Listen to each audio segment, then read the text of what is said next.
ஆண்டவரும் இரட்சகருமா இருக்கிற இயேசுவின் இனிய நல்ல நாமத்தினாலே உங்கள் யாவருக்கும் என்னுடைய அன்பின் வாழ்த்துக்களை நான் தெரிவிக்கிறேன். இந்த நாளில் கூட யாக்கோப்பு நிருபம் 2ஆம் அதிகாரம் 17வது வசனத்தில் எப்படி எனில் விசுவாசமும் கிரியை இல்லாதிருந்தால் தன்னிலே தானே செத்ததாயிருக்கும் என்று வேத புத்தகத்தில் சொல்லப்பட்டிருக்கிறது. அருமையான தேவனுடைய பிள்ளைகளே, நாம் இயேசு கிறிஸ்து விசுவாசிக்கிறோம் என்றால் அந்த விசுவாசம் நமக்கு உதவி செய்ய வேண்டும் என்று சொல்லுகிறார். விசுவாசம் என்கிற ஒன்று எனக்கு இருக்குமானால் அது ஏதாவது ஒரு கிரியையை செய்து கொண்டே இருக்கும். எந்த கிரியையும் எனக்குள்ளே அது நடப்பிக்கவில்லை என்றால் அந்த விசுவாசம் செத்து போன்றது என்பதை நீங்கள் அறிய வேண்டுமா அப்படின்ட்டு கேட்கிறார். இந்த வார்த்தையை கேட்டுக்கொண்டிருக்கிற அருமையான தேவனுடைய பிள்ளைகளே, நான் என்னுடைய வாழ்க்கையில் அநேக காரியங்களை விசுவாசிக்கிறேன் என்று நீங்கள் சொல்லலாம்.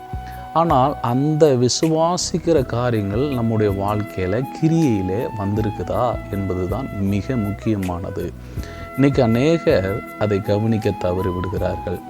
அதனால தான் பாருங்கள், தீமோத்தேயுக்கு பவுல் எழுதும் போது 1 தீமோத்தேயு 3:8 என்ன சொல்லுகிறார்னா, என்னையும் எம்பிரேயை பற்றி சொல்லும் பொழுது இவர்கள் துர்ப்புத்தி உள்ள மனுஷர்கள், விசுவாச விஷயத்தில் பரீட்சைக்கு நிற்க மாட்டாங்க அப்படின்னு சொல்லுகிறார். ஏன் அவங்கள துர்ப்புத்தி உள்ள மனிதர்கள் என்று சொல்லுகிறார்?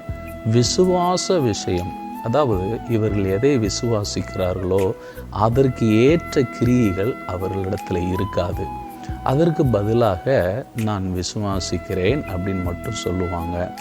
அதனால தான் அப்போஸ்தலனாகிய பவுல் ரோமர்கள் நிருபம் 6ஆம் அதிகாரம் 6ஆம் வசனத்தில் பாவ சரீரம் ஒழிந்து போகும் பொருட்டாக என்று சொல்கிறார். பாவத்துக்கு மரித்த நாம் இனி எப்படி அதில் பிழைப்போம் என்று சொல்லுகிறார். அப்படி என்னால் நான் பாவத்துக்கு மரித்தவன் என்று நான் விசுவாசிக்கிறேன், உலகத்துக்கு நான் மரித்தவன் என்று விசுவாசிக்கிறேன் அப்படின்னு சொன்னால் எனக்குள்ளே இருந்து வர கிரியைகள் எப்படிப்பட்டதாக இருக்கிறது என்பதை கவனிக்க வேண்டும். அதுதான் எனக்கு உதவி செய்யும், அதுதான் என்னை ரட்சிக்கும் என்று சொல்கிறார். அப்போது என்னை எது ரட்சிக்கும், எது என்னை மீட்கும் என்றால், நான் கிரியை செய்கிற ஒரு விசுவாசத்தை உடையவனாய் நான் இருக்க வேண்டும். அநேகர் இதை காண தவறி விடுகிறார்கள். நான் விசுவாசிக்கிறேன் என்று சொல்லிவிட்டு அவருடைய கிரியைகள்லாம் வித்தியாசமான கிரியைகளாக இருக்கிறதை நாம் பார்க்கிறோம். ஆண்டவர் இதை ஏற்றுக்கொள்வது இல்லை. அதனால தான் பாருங்கள், நாம் எப்படிப்பட்ட விசுவாசத்தை உடையவர்களாய் இருக்கிறோம் என்பதை நாமே நம்மை பரிசோதித்து பார்த்து கொள்ள வேண்டும் என்று சொல்கிறார்.